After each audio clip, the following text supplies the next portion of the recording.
Friends, welcome to my channel महिला तूफान। दोस्तों, आज की मेरी वीडियो बहुत ही इंटरेस्टिंग और यूजफुल होने वाली, क्योंकि आज की वीडियो टॉपिक है चालबाज लड़की कैसे बने। चालबाज लड़की बनना बहुत ज़रूरी हो जाता है, क्योंकि लड़की एक ही होती है, लेकिन अगर उसका एटीट्यूड कुछ अलग होता है, सोच अलग होता है या चालबाज होती है, उसकी बातों में कुछ नज़ाकत होती है और होशियार होती है, तो वही लड़की हर सिचुएशन से सामना कर लेती है और हर सिचुएशन से बाहर आ जाती है। कहने का मतलब है कि वो बहुत ही मजबूत होती है, चालाक होती है, चतुर होती है, चंट होती है। तो बहुत सारे ऐसे कमेंट आते हैं कि मैं बहुत भोली भाली हूँ, सीधी सादी हूँ और मैं किसी से बात करने में भी डरती हूँ। तो ये वीडियो उनके लिए है, तो वीडियो में थोड़ा तक बने रहिए। चलिए आज की वीडियो हम स्टार्ट करते हैं। तो फर्स्ट पॉइंट है कि जब भी आपका हाथ उठे ना, तो देने के लिए उठे। आपको अपने आप से एक प्रॉमिस करनी होगी, वादा करना होगा कि आपका हाथ जब भी उठे तो देने के लिए उठे।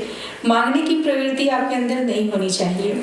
एक चालबाज लड़की बनना है तो, और अगर आप कॉलेज में अभी आपकी पढ़ाई चल रही है या आपको बड़े भाई से पैसे लेने पड़ते हैं पॉकेट मनी के लिए, आपका पूरा फोकस स्टडी पे है, तब आपको कॉलेज में कहीं जाना है, पार्टिसिपेट करना है, तब भी आपको पैसे लेने हो तो आप चालबाज और चालाकी से लो, ठीक है। या हस्बैंड से शादी हो गई है तो उनसे पैसे लेना है, अभी आप बेरोजगार हो या आपके छोटे बच्चे हैं, आप जॉब नहीं कर पा रहे हो, ठीक है, तो आपको बहुत ज़्यादा गिरगिरा के किसी से पैसे नहीं लेना, चालाकी से लेना है, ऐसा दिखा के, उनका फ़ायदा दिखा के, ठीक है, जैसे वो बहुत आसानी से पैसे आपको दे दे। इस तरह का कुछ चतुराई लगाना है, चालबाज बनना है।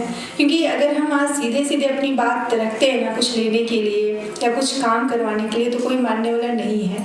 उसमें हमें जैसे सूखी रोटी खाने में थोड़ी तकलीफ होती है ना, उसी तरह उसमें घी लगा के खाते हैं तो जल्दी खा लेते हैं हम, सबको पसंद आता है। तो बातों में भी चतुराई और घी लगाने की ज़रूरत है, ठीक है, लेकिन जहाँ ज़रूरत हो वहीं। तो इस तरह से आप चालबाज लड़की बनो और ये चीज़ें आप ससुराल में भी आजमा सकते हो, ठीक है। किसी से कोई काम कराना है तो बहुत प्यार से जी नाम के आगे रिस्पेक्ट से बात करके, क्योंकि मीठी वाणी बोलने में हमारा कुछ जाता नहीं है और कूल रहने में, शांत रहने में भी हमारा कुछ जाता नहीं है। तो इस तरह से हम बहुत सारा काम करवा सकते हैं। और गर्ल्स के लिए ये एक तरीका रामबाण है कि हम जितना मीठा बोलते हैं ना और जितना अच्छा बोलते हैं, उतना हम चालबाज रहेंगे, ठीक है। सीधी सादी रहने से अब काम चलने वाला नहीं है, ठीक है। जहाँ ज़रूरत हो, जो हमारे साथ ऑनेस्ट है, अपने पेरेंट्स के साथ हम रहेंगे, लेकिन जहाँ हमें ज़रूरत हो कैरियर के लिए या अपने लिए, तो हमें थोड़ा सा सेल्फिश तो बनना होगा। इसके लिए चालाकी और सॉफ्ट स्किन, आवाज़, तरीका, ठीक है, कोमलता से आप बाहर आए। जैसे हमारे देश में आसपास का जो माहौल है, उसमें लड़कियों को इस तरह से उनकी परवरिश ही होती है ना कि उन्हें कहा जाता है जरा धीरे बोल, आवाज़ थोड़ी धीमी होनी चाहिए, ठीक है। इस चीज़ को हम अपनी चालाकी के लिए काम में ला सकते हैं, लेकिन इसे आप हमेशा के लिए आत्मसात नहीं कर लेना है कि हमें धीरे ही बोलना चाहिए। नहीं, जहाँ ज़रूरत हो वहाँ हमें ऊंचे स्वर में भी बोलना ज़रूरी हो जाता है, ठीक है। कहीं जहाँ गुस्सा करने वाला बात है वहाँ हमें गुस्सा भी करना चाहिए। तो इस तरह से हमें ऐसा नहीं है कि हमेशा हमारी स्किन भी कोमल होनी चाहिए और हमारी आवाज़ भी धीमी होनी चाहिए। तो इस कोमलता से जो हमारे लिए समाज ने सेट किया हुआ है बांध के कि ऐसी लड़की अच्छी होती है, ठीक है, उस चीज़ से हमें बाहर आना है, चालबाज बनना है। उस चीज़ का हम इस्तेमाल करेंगे कि हम कोमल रहेंगे, ठीक है, और अपना काम निकलवाने के लिए। मैं ये नहीं बोली ये फार्मूला आप सब जगह अप्लाई करो, लेकिन हाँ, लाइफ में आगे बढ़ना है, चालबाज बनना है, चालबाज लड़की बनना है, तो आपको उस चीज़ का अप्लाई करना है चालाकी से कि आप धीमी आवाज़ में बोल के अपना काम निकलवा सकते हो या शालीनता से, सहजता से बात कर सकते हो, ठीक है। लेकिन कोमल बनकर अगर आप रहोगे कि मैं तो कोमल हूँ और जैसे कि 50 किलो गेहूँ उठाना है, अनाज का बोरी है, तो वो मेरा भाई आएगा तो वही उठाएगा, गैस सिलेंडर यहाँ से वहाँ रखना है, तो इतना भी कोमल आप मत बनो कि बाद में जब ऐसा सिचुएशन का आपको सामना करना पड़ जाए तो आप कर ना सको और आपकी बाहों में, बाजुओं में वो ताकत ही ना रहे, ठीक है। तो इस तरह से आपको कोमल नहीं बनना है और अंदर से स्ट्रांग रहना है और उस कोमलता का आपको जब जरूरत हो तो चालबाजी से उसका फायदा उठाना है। लेकिन आपको रियल में कोमल, स्किन कोमल, आवाज कोमल, इन चीजों से आपको बाहर आना है। मजबूत बनो, फैसले के लिए मजबूत बनो। ऐसा इसलिए होता है कि अभी आप लड़की हो तो आप स्टडी कर रही हो तो आपको बहुत सारे ऑप्शन मिलेंगे। कभी आपका मन करेगा कि हम मॉडलिंग कर लें, कभी मन करेगा कि मुझे गाने में इंटरेस्ट है तो मैं गायिका बन जाऊँ, कभी टीचर बन जाऊँ, कभी IAS ऑफिसर की तैयारी कर लूँ, कभी बैंक में चली जाऊँ। तो बहुत सारे मतलब माइंड जो है ना इधर उधर जाता है देख के। ऐसा होता है, सबके साथ होता है। तो ऐसा नहीं करना, आपको कोई एक फैसला लेना है खुद को देख के कि आप क्या कर सकते हो, आपके अंदर क्या योग्यता है और उसी फैसले पे आपको अडिग रहना है, ठीक है। और अगर पेरेंट्स से बात भी कर रहे हो कि पापा मुझे यही कोर्स करना है, वकालत करनी है, तो क्यों करना है, तर्क के साथ, पूरी प्लानिंग के साथ आप उनको कन्विंस करो, उनको बताओ। तो आप खुद क्लियर रहोगे तभी ना आप पेरेंट्स को भी बता पाओगे। तो इस चीज़ को आपको अच्छे से समझना है, खुद क्लियर होना है कि आपको लाइफ में करना क्या है और उस फैसले पर अडिग रहना है। और उस फैसले को अगर आप अप्लाई करते हो, उसमें फेल भी होते हो ना, तो किसी को आपको दोष नहीं देना है, खुद उसकी रिस्पॉन्सिबिलिटी लेनी है और फिर से आपको मेहनत करनी है और उसी में आपको झंडा गाड़ना है। इस तरह का एटीट्यूड रखो और आपको चालबाज भी बनना है। इसलिए मतलब यहाँ चतुराई ये दिखानी है कि आपको 10 जगह भटकना नहीं है। भटकने से सारी उम्र हम भटकते ही रह जाते हैं और जो हमारा लक्ष्य है लाइफ में कुछ करने का वो हम बन नहीं पाते हैं। ऐसे भी गर्ल्स के जीवन में, महिलाओं के जीवन में बहुत सारी समस्याएं हैं। उन समस्याओं को हम छोड़ के कोई एक लक्ष्य पकड़ते हैं और उसमें आगे बढ़ते हैं। तो उसमें आपका फैसला जो है उस पर आपको अडिग रहना, खड़ा होना हर सिचुएशन के साथ जरूरी हो जाता है। जैसे कि हम इंटरव्यू देने जा रहे हैं, मेरा फैसला है और रास्ते में बारिश हो गई, तो अब हमें भगवान को दोष नहीं देना है कि ये भगवान आपने मेरे साथ क्या कर दिया। हमें सिचुएशन का सामना करना है, तो उसके लिए पहले से आप तैयार हैं, मौसम को देख लें, मौसम की जानकारी ले लें और अपने साथ आप रेनकोट या जो छतरी होता है वो रखें, पानी की बोतल भी रखें, तो पहले से, ठीक है, ऐसे हालात का सामना करने के लिए। तो इस तरह से आपको चालबाज, चालाक, चतुर बनना है कि गलत व्यवहार मत बर्दाश्त करें। क्योंकि बहुत सारे कमेंट ऐसे आते हैं कि मैम मैं कंपनी में जॉब कर रही हूँ, नेटवर्क मार्केटिंग में जॉब है मेरा, और वहाँ के लड़के बहुत बदतमीज़ हैं या जो भी कहें, तो हम उनसे कैसे बचें। तो ऐसे में है कि या हम जॉब करें या ना, तो एक्सपीरियंस के लिए मैं गई, तो जॉब आपको छोड़ना नहीं करना है। लेकिन हाँ, आप अपना ऐसा एटीट्यूड रखो कि आपको कुछ कहने से पहले 100 बार कुछ सोच ले कि ये लड़की पटने वाली नहीं है, उस टाइप की नहीं है, ठीक है। आप थोड़ा सा अगर नॉर्मल पड़ जाओगे, कहने का मतलब कि हल्के हो जाओगे, कोई कुछ ऑफर करे आप एक्सेप्ट कर लेते हो, तुरंत गिफ्ट ले लेते हो, तो ये आपकी कमजोरी है। इसलिए मैं फर्स्ट पॉइंट ही रखी थी कि जब भी हाथ उठे देने के लिए ना लेना किसी से कुछ, ये बहुत बड़ी हैबिट होती है और बहुत अच्छी बात होती है। तो आप ऐसा रहो, किसी से कुछ लेना नहीं है। अरे आप में दम नहीं है, आप कुछ नहीं कर सकती हो, जो किसी से कुछ लेके ही आगे बढ़ोगी। ये लेने की प्रवृत्ति हमारे समाज में जबरदस्त है, लड़कियों को डेवलप किया जाता है कि रक्षाबंधन में भाई से लेना है, शादी के बाद अपने पति से लेना है। तो ये सारी मान्यताओं को तोड़ना है चालबाजी से, ठीक है। आप खुद चालबाज बनो, चतुर बनो, चंट बनो, चालाक बनो और इन सब चीज़ों से बाहर आओ। तो गलत व्यवहार, तो जैसे ऑफिस में गलत व्यवहार, आप गिफ्ट एक्सेप्ट कर लेते हो, वो समझ जाते हैं कि इसका मतलब ये ऐसे ही है, तो फिर आप फिसल जाते हो, तब आपके साथ गलत व्यवहार होने की संभावनाएं बढ़ जाती है। जैसे कि मैं एक एग्जांपल दे दूं कि एक बॉस थे और वो एक लड़की को कहते हैं, लड़की बेहद ही स्मार्ट, खूबसूरत, इंटेलिजेंट भी साथ में, कि आप मेरा साथ दो या मेरे साथ हो लो, मैं आपको बहुत ऊंचे तक पहुंचा दूंगा, मैं तो लिफ्ट से भी चली जाऊंगी। तो कहने का मतलब हुआ कि वो डायरेक्ट उनको मना भी नहीं कर रही है, ठीक है, लेकिन वो अपना मजबूत पक्ष वहाँ पे रख देती है कि मैं कमज़ोर नहीं हूँ, मैं लिफ्ट से भी चली जाऊँगी, ठीक है। तो इस तरह से आपको जवाब बहुत होशियारी से देना है और अपनी ताकत दिखानी है कि मुझे किसी सहारे की ज़रूरत नहीं है। तो इस तरह से क्या होगा ना कि आपके साथ गलत व्यवहार लोग करने से पहले डरेंगे, सोचेंगे कि उस टाइप की नहीं है। और इसमें ये भी है कि गलत व्यवहार आपको बर्दाश्त भी नहीं करना है। पहली बार ही गलत तरीके से किसी ने आपको टच किया या आप इतना समझदार हो जाओ कि कोई गलत निगाहों से भी देख रहा है तो आपको उसके फेस से ये चीज़ें समझनी चाहिए। इतना कॉमन सेंस तो हर लड़की में होता है, नहीं है तो आप डेवलप करें, ठीक है। तो इससे और गलत व्यवहार एक बार हो तो इस समय आप रोक दें और हो सके तो वहाँ ज़्यादा संभावना हो तो आपको जॉब भी छोड़ देनी चाहिए। टैलेंट है तो आपको बहुत जॉब मिलेंगे, ठीक है। और नहीं तो आप तो सिचुएशन का सामना करो, गलत व्यवहार आपको बर्दाश्त भी नहीं करना है। इमोशनल फूल मत बनो। जैसे गर्ल्स के लिए बहुत ऐसी बातें होती हैं घर में कि उसको तो बाहर जाके पढ़ने का मन है, ठीक है, लेकिन मम्मी बोलेगी कि नहीं बेटा बाहर नहीं जाना है, आज के जो हालात हैं वो सही नहीं है, ज़माना बहुत ख़राब है। तो ऐसा नहीं है, इमोशनल फूल आपको नहीं बनना है। ज़माना ख़राब है तो उसका असर हमारे घर तक भी आ गया है, ठीक है। अगर हमें शिकार होना है, कुछ हमारे साथ होना है होनी, तो घर पे भी मार्केट में भी हो सकता है। ये ज़रूरी नहीं कि हम बाहर जाके कहीं शिक्षा ले रहे हैं तो वहीं हमारे साथ गलत हो, ठीक है। तो उसके लिए हमें मजबूत रहना है।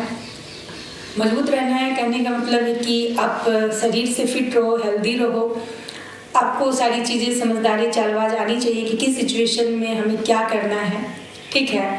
तो इस तरह करना कर लूँगी।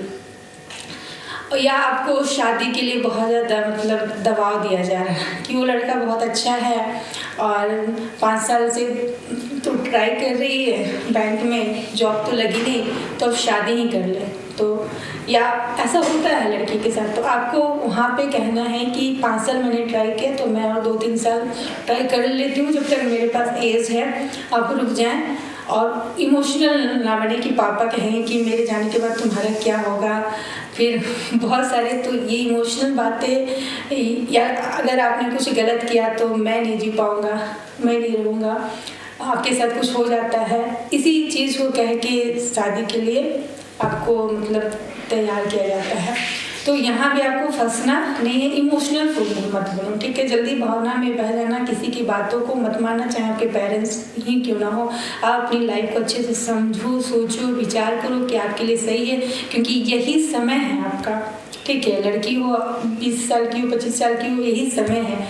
बाद में आपको कुछ लाइफ में करने के लिए समय नहीं मिलेगा, उसके बाद लाइफ बिल्कुल बदल जाती है। शादी के बाद आप कुछ रील देख के और वास्तविक लाइफ देख के अपनी मम्मी को देख के भी समझ सकती हो, ठीक है। मजबूत बनो, फैसले के साथ खड़ी रहो। जैसे होता है ना कि आपने फैसला ले लिया कि आप मॉडलिंग करोगे, ठीक है, आपका, लेकिन फिर आपके पेरेंट्स, हमारे समाज में, हमारे घर में आज तक कोई लड़की छोटे कपड़े नहीं पहनी, ये सब नहीं चलेगा, ठीक है। तो आपने फैसला ले लिया है तो अब उस पर आपको टूटना नहीं है, मजबूत रहना है और खड़े रहना है। आपको समझाना है कि समाज देश कहाँ से कहाँ तक पहुँच गया है और फिर मुझे करने दीजिए। और उस चीज़ के लिए ये तो मॉडलिंग है, हमारे समाज में अभी भी लोग रोकेंगे, लेकिन बहुत कोई को मैं देखती हूँ ड्राइंग का उसका हैबिट है, आर्ट है, उससे भी बाहर जाके नहीं करने दिया जाता है। बहुत सारी चीज़ें होती हैं। तो आपको अपने पक्ष को, अपने फैसले को बहुत अच्छे से, समझदारी से, शांति से बैठ के पेरेंट्स को बताना होगा और उसके लिए खुद लड़ना होगा, टूटना नहीं होगा, रोना नहीं होगा। बहुत ऐसी लड़की है, महिलाएं हैं जो मतलब कि एक चीज़ जान लो कि हम धीरे धीरे हथौड़ा मारते हैं ना लोहे पे तो वो भी चिपटा होने लगता है। तो अगर हम एक ही बात जिद करके धीरे धीरे पेरेंट्स को डेली बोलते हैं तो उन्हें भी असर होता है। क्योंकि मैं अपनी लाइफ से सीखी हूँ, मेरे पेरेंट्स मुझे ज़्यादा पढ़ाना नहीं चाहते थे, लेकिन मैंने पढ़ाई के लिए तो मैं इतना कुछ की हूँ ना कि मैं क्या बताऊँ। तो फिर मुझे पढ़ने की परमिशन मिली और मैंने बहुत हायर एजुकेशन ली, ठीक है। तो जब मैं कभी अपने बारे में बताऊँगी तो मैं आपके साथ शेयर करूँगी कि मैं कितना पढ़ी लिखी हूँ, ठीक है। तो इस तरह से आपको भी खुद के लिए लड़ना होगा, टूटना नहीं होगा, मजबूत बनना होगा, जो भी लाइफ का एम है उसे पूरा करने के लिए, ठीक है। अब ध्यान दो, लड़की हो, चालबाज बनना है तो एक चीज़ है, अगर हम 4 दिन से भूखे हैं तो क्या हमारी दिमाग की बत्ती जलती है, हम कुछ अपने लिए सोच पाते हैं, कर पाते हैं? नहीं। 1 महीने से बेड पे हो तो आप अपने लिए क्या कर पाओगे? तो फिट रहना, हमें अपने जो शरीर को फिट रखना है, क्यों, ये कब समझ में आता है? जब हम 1 महीने बीमार पड़ जाते हैं, बेड पे रहते हैं, या 6 महीने, या तो हमें क्यों 6 महीने बीमार पड़ना है, 1 महीने बेड पे रहना है? आप किसी और की लाइफ से सीख लो ना कि फिट रहना कितना ज़रूरी है। हम कितने पीछे चले जाते हैं, लाइफ में कुछ कर नहीं पाते हैं, वो 6 महीने बेड पे रह के काटना कितना मुश्किल है। तो फिट रहना, शरीर को फिट रखना, वर्कआउट करना बहुत ज़रूरी होता है, जो कि महिलाएं, गर्ल्स बिल्कुल ध्यान नहीं देती हैं। तो आपको फिट रहने के लिए क्या है, सुबह 2 गिलास गर्म पानी, सुसुम पानी जरूर पीना स्टार्ट करो। इससे क्या होगा कि जो पतली दुबली हैं उन्हें भी रक्त प्रवाह में, उनके शरीर में उसके लिए नई कोशिकाएं बनेंगी, रक्त प्रवाह अच्छा शरीर में होगा, ब्लड सर्कुलेशन जिसे कहते हैं, और शरीर में ऊर्जा बनी रहेगी। और जो हेल्दी हैं गर्ल्स, उनका भी शरीर धीरे धीरे मतलब फिट हो जाएगा। ये बहुत अच्छा है, इसमें कुछ भी खर्च करने की भी ज़रूरत नहीं है, ठीक है। और सुबह आपको एक्सरसाइज करना है, कम से कम दौड़ ही लगा लो, कुछ भी मतलब पुशअप भी कर लो, लेकिन फिट रहने की, फिट रहो, हेल्दी रहो। तो हेल्थ पे आपको बहुत ज़्यादा ध्यान देने की ज़रूरत है। हमें सिर्फ खाना इसलिए नहीं खाना है कि हमें भूख लगी है, हमें खाना इसलिए खाना है कि हम शरीर को हेल्दी रखें। और एक दिन में कितना कैलोरीज हमें खाना चाहिए, कौन सा फल खाना चाहिए, कौन सा सब्जी खाना चाहिए, क्या फिट रहे और आप हेल्दी रहो, ठीक है। और जिससे कि आपके दिमाग की बत्ती जले और हमेशा नए नए आइडिया है, और लोगों से डील करो, चालाकी से चालबाज बनो और जीवन में आगे सीखो। चालबाज लड़की बनना है तो आपको सिर्फ कुकिंग, खाना बनाने नहीं सीखना है। चालबाज लड़की बनना है तो आपको सीखना है, जैसे कि गाड़ी चलाने भी सीखना चाहिए, स्कूटी चलाने बिल्कुल आप आना चाहिए, ठीक है। और भी जितनी भी अकाउंट का वर्क है वो भी सीखना चाहिए। मतलब कोई भी ऐसा काम नहीं कि लड़के वाला है और मैं ये नहीं करूँगी, नहीं।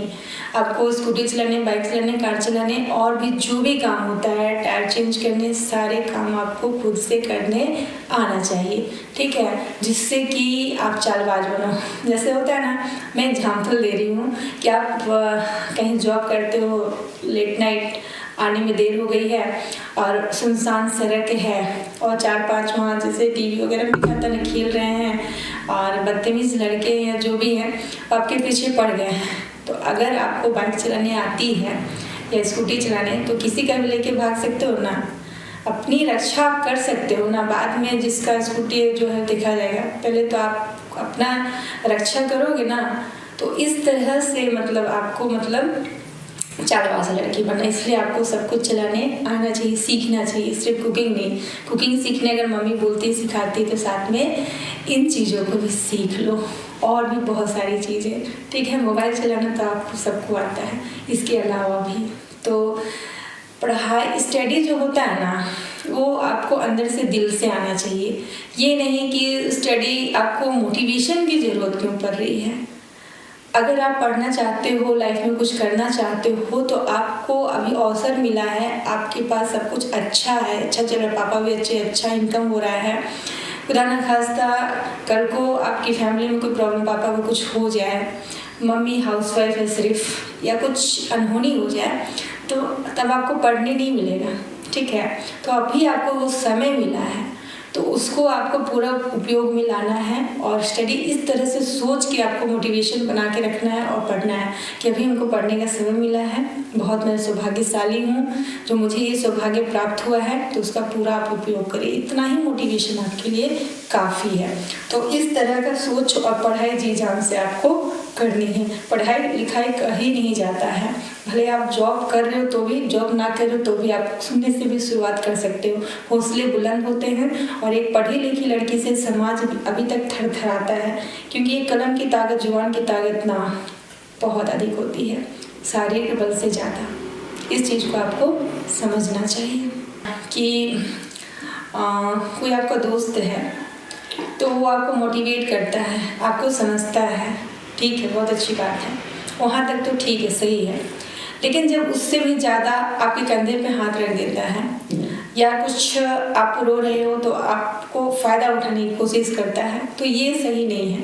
तो आपको इमोशनल बाउंड्री सेट करना है कि मैं कितना भी भावना में बह जाऊँ, ठीक है, या मेरे पे कितने भी आफत आ जाए, लेकिन मुझे इतना इमोशनल फुल नहीं बनना है कि किसी के कंधे का सहारा लेना पड़े और फिर वो उस चीज़ का फ़ायदा उठा ले, या अपनी घर की बातें, अपनी सिचुएशन इतना किसी के साथ शेयर नहीं करना है कि आप हल्के में पड़ जाओ। ये होता है इमोशनल बाउंड्री सेट करना कि हमें इंसान भाई दुख होता है तो हम भी रोते हैं, कोई चार बातें सुना दे तो रोना आता है, लेकिन इसका मतलब ये नहीं है ना कि हम हर किसी के सामने रोने लगें। तो इस तरह का बाउंड्री सेट करना कि हमको सबके सामने नहीं रोना है, रोना भी है तो हम बहुत दुखी हैं, बहुत परेशान हैं, तो हम अकेले में रोएंगे, ठीक है, अकेले में रो के मन हल्का करेंगे, या बहुत कोई अपना है उसके सामने रोएंगे, उसे देख के आंखों आंसू निकल ही जाता है, लेकिन हर किसी के सामने इसे बाउंड्री सेट करना है। बहुत गर्ल्स होती है ना स्टार्ट, ठीक है, वहाँ इतने लोग हैं उसे कोई फर्क नहीं पड़ा, कुछ सिचुएशन ऐसी आ गई तो बाहर में ही बैठ के रोने लगे। फिल्म में दिखाया जाता है ऐसे, लेकिन रियल लाइफ में इतना रियल नहीं होना है। तो ये बाउंड्री सेट करना है, और किसी को इतना हक नहीं देना है कि हम इमोशनल हैं, रोते हैं तो उसका कोई हमें फ़ायदा उठाए, ठीक है। तो उस तरह का टच, गलत टच आपके साथ नहीं होना चाहिए, कंधे का सहारा मतलब इस तरह का बाउंड्री आपको सेट करना है। बातें समझ में आ रही होंगी, समझ गए।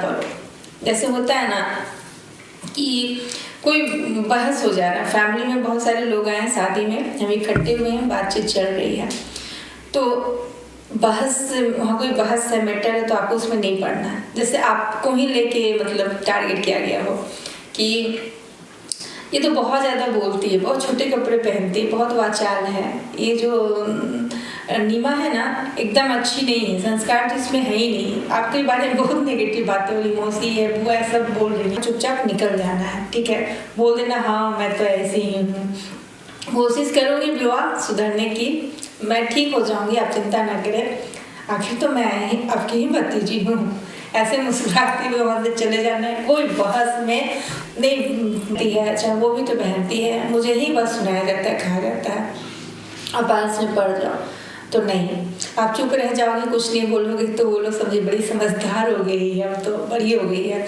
इतना कुछ कहे कुछ नहीं बोली चली गई। तो इस तरह से आपको चालबाज बनना है, समझदार बनना है, ध्यान रखो, पर इससे कमजोरी मत बनने दो। जहाँ सेफ जगह है, जान रही हो, चाहे डॉक्टर हो कि मरीज को देखने के लिए आपको जाना है, या आपकी जॉब है, फिर भी वो जगह के बारे में आपको पता है, गूगल होता है कोई जगह वैसा, तो आपको मतलब वहाँ पे आपको अनसेफ जगह का ध्यान रखना है, जाना नहीं है, ठीक है, लेकिन हाँ उससे आप अपने जीवन में हावी मत होने तो उसे कमजोरी नहीं बना लेना है, उसका सामना करने के लिए आप तैयार होके जाओ, अगर जाने की ज़रूरत हो तो तैयार होके जाओ, मतलब सेफ्टी के जो रूल्स होते हैं उसे फॉलो करना है, आपको कराटे आना चाहिए, ठीक है, और आप उस सिचुएशन का, हालात का सामना करने के लिए तैयार हो, उसके जो भी हो उसका प्रिपरेशन आपको पहले कर लेना है। इतना ही। वीडियो अच्छी लगी हो तो लाइक करें, शेयर करें, कमेंट करें, मेरे चैनल पर नए हो तो सब्सक्राइब करें।